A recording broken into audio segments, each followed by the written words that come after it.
ಚೆನ್ನಮ್ಮನವರು ದಿವಂಗತ ದೇವೇಗೌಡರ ಪತ್ನಿಯಾಗಿದ್ದು ಕೂಡ ಕರ್ನಾಟಕ ರಾಜ್ಯದ ಎಲ್ಲರ ಮನಸ್ಸಲ್ಲಿರುವಂಥ ಒಂದು ಭಾವನೆಗಳಿದ್ದು ಇವತ್ತವರು ನಮ್ಮಲ್ಲಿ ಇಲ್ಲ.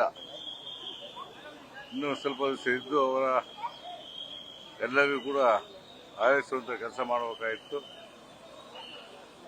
ಅವರ ಕುಟುಂಬಕ್ಕೆ ಎಲ್ಲ ಶಕ್ತಿ ಭಗವಂತ ಬರಲಿ ಅಂತೇಳಿ ಅವರ ಆತ್ಮಕ್ಕೆ ಶಾಂತಿ ಕೊಡಿ. ನಮ್ಮ ದೇಶದ ಹಿಂದಿನ ನೆಚ್ಚಿನ ಪ್ರಧಾನಮಂತ್ರಿಯಾದಂಥ ದೇವೇಗೌಡ ಅವರ ಧರ್ಮ ಪತ್ನಿ 80 ವರ್ಷದಲ್ಲಿ ಚೆನ್ನಮ್ಮಾಜಿ ಅವರು ಲಿಂಗೈಕ್ಯರಾಗಿರುವಂಥ ಸುದ್ದಿ ಇಡೀ ರಾಜ್ಯಕ್ಕೆ ಅಷ್ಟೆಲ್ಲ ದೇಶಕ್ಕೆ ಒಂದು ಆಘಾತವನ್ನ ದುಃಖವನ್ನು ತಂದಿದೆ.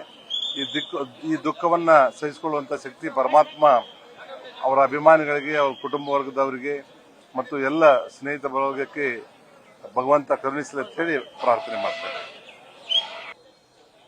ಚೆನ್ನಮ್ಮವರು 85-89 ಪೂರ್ಣ ಆಯುಷ್ಯವನ್ನು ಜೀವನ ಮಾಡಿದ್ದಾರೆ. ಅವರ ಕುಟುಂಬದಲ್ಲಿ ದೇವೇಗೌಡರಿಗೆ, ಅವ್ರ ಮಕ್ಕಳಿಗೆ ಗಟ್ಟಿಯಾಗಿ ನಿಂತ್ಕೊಂಡು ಆ ಕುಟುಂಬ ನಡೆಸ್ಕೊಂಡು ಹೋದಂತ ಒಬ್ಬ ಮಹಾಚೇತನ ಹೆಣ್ಮಗಳು ಅವರು. ನಮ್ಮ ಇದ್ರ ಪ್ರಕಾರ ಇದೊಂದು ಆನಂದದಿಂದ ಪೂರ್ಣ ಜೀವನ ಮಾಡಿದಂಥವ್ರನ್ನ ದುಃಖ ಆಗತ್ತೆ ಕಳ್ಕೊಂಡಿದ್ದು. ಬಟ್ ಅವರು ಇದನ್ನ ಮಾಡಿದ್ದು ಒಂದು ಮಹಾನವಮಿ ಟೈಪ್ ಜನರು ದುಃಖ ಆನಂದದಿಂದ ಇದನ್ನ ಮಾಡಬೇಕು, ಕಳಿಸ್ಕೊಡ್ಬೇಕು ಅಂತ. ಅವ್ರ ಆತ್ಮಕ್ಕೆ ಶಾಂತಿ ಸಿಗಲಿ, ಅವ್ರ ಕುಟುಂಬಕ್ಕೆ ಅವ್ರ ಕಳ್ಕೊಳ್ಳೋ ಒಂದು ಭಾಳ ವರ್ಷದಿಂದ ಹತ್ತಿರ ಇದ್ದಂಥ ದೇವೇಗೌಡರು ಅವ್ರ ಮಕ್ಕಳಿಗೆ ಅವ್ರ ಕಳ್ಕೊಳ್ಳೋ ಶಕ್ತಿಯನ್ನು ಕೊಡ್ಲಿ, ಸಹಿಸುವ ಶಕ್ತಿ ಕೊಡ್ಲಿ ಅಂತ ಹೇಳಿ. ನಮಸ್ಕಾರ. ನಮ್ಮ ಶ್ರೀಮತಿಯವರು ಬಿಡದಿ ಪುರಸಭೆ ಅಧ್ಯಕ್ಷರು. ಇವರು ಎಲೆಕ್ಷನ್ ಅಲ್ಲಿ ಗೆದ್ದಾಗ ಗೌಡ್ರನ್ನ ಭೇಟಿ ಮಾಡೋಣ ಅಂತ ಬಂದಿದ್ವಿ. ಗೌಡ್ರು ಬಂದ ಮೇಲೆ ಅವ್ರಿಗೆ ನಮಸ್ಕಾರ ಮಾಡಿ ಕೂತ್ಕೊಂಡ್ವಿ.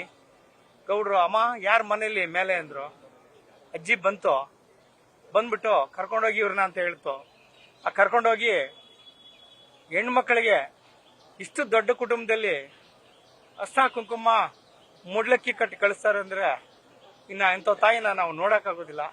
ಹಂಗಾಗಿ ಅವ್ರಿಗೆ ಭಗವಂತ ಒಳ್ಳೇದ್ ಮಾಡ್ಲಿ ಅಂತ ನಾನು ದೇವರಲ್ಲಿ ಅವ್ರ ಕುಟುಂಬಕ್ಕೆ ಪ್ರಾರ್ಥನೆ ಮಾಡ್ಕೊಂತೀನಿ ಸಾಹೇಬ್ರೆ.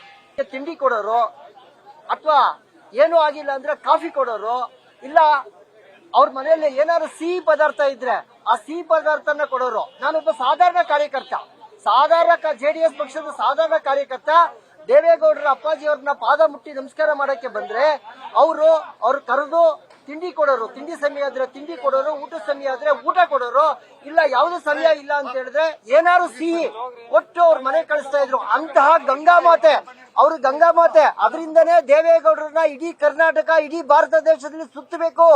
ಬಡವರ ಕಷ್ಟವನ್ನ, ಕಾರ್ಮಿಕರ ಕಷ್ಟವನ್ನ, ರೈತರ ಕಷ್ಟವನ್ನ, ನೀವು ಹಿಂದುಳಿದ ವರ್ಗವರ ಕಷ್ಟವನ್ನ ಕಡಿಮೆ ಮಾಡಬೇಕು, ದೂರ ಮಾಡಬೇಕು, ಮತ್ತೆ ಹೆಣ್ಣು ಮಕ್ಕಳ ಕಷ್ಟಗಳನ್ನ ದೂರ ಮಾಡಬೇಕು ಅಂತ ಹೇಳಿ ಹೋರಾಟ ಮಾಡಿದಂತಹ ಚೆನ್ನಮ್ಮವರು ಇವತ್ತು ವಿಧಿವಶ ಆಗಿದ್ದಾರೆ. ಅವರು ಇನ್ನೂ ಹೆಚ್ಚಿನ ಶಕ್ತಿ ಅವ್ರ ಆತ್ಮಕ್ಕೆ ತುಂಬಿ, ದೇವೇಗೌಡರ ಆತ್ಮಕ್ಕೆ ಬಂದು ಇನ್ನೂ ಹೆಚ್ಚಿನ ಶಕ್ತಿ ಕೊಡ್ಲಿ. ಹಾಗಾಗಿ ಮತ್ತೆ ಇನ್ನು ಮುಖ್ಯವಾಗಿ ಹೇಳ್ಬೇಕು ಅಂತ ಹೇಳಿದ್ರೆ, ದೇವೇಗೌಡರು ಯಾಕಪ್ಪ 33% ಹೆಣ್ಮಕ್ಳಿಗೆ ಒಂದು ಸಂವಿಧಾನದಲ್ಲಿ ಅವಕಾಶ ಕೊಟ್ಟರು ಅಂದ್ರೆ, ಅವ್ರ ಮಕ್ಕಳು, ಹೆಣ್ಣು ಮಕ್ಕಳು, ಅವರು ಚನ್ನಪಟ್ಟಣದಲ್ಲಿ ಎಲೆಕ್ಷನ್ ನಿಂತಿದ್ದಾಗ, ರಾಮನಗರದಲ್ಲಿ ಎಲೆಕ್ಷನ್ ನಿಂತಿದ್ದಾಗ ಹೆಣ್ಣು ಮಕ್ಕಳು ಅನ್ಸೂಯ ಮಂಜುನಾಥ್ ಮತ್ತು ಶೈಲಜಾ ಅವರು ಇಬ್ಬರು ಹೆಣ್ಣು ಮಕ್ಕಳು ಹಗಲು ರಾತ್ರಿ ಚುನಾವಣೆಯಲ್ಲಿ ನಿಂತು ಜಯ ಗಳಿಸೋದಕ್ಕೆ ಕಾರಣ ಆದ್ರು. ಇಂತಹ ಹೆಣ್ಮಕ್ಳು ಇರಬೇಕು ಅಂತೇಳಿ ಈ ದೇಶದಲ್ಲಿ ವಿಶೇಷವಾಗಬೇಕು ಅಂತ ಹೇಳಿ ಮಾಡಿದ್ದಾರೆ. ನಮಸ್ಕಾರ.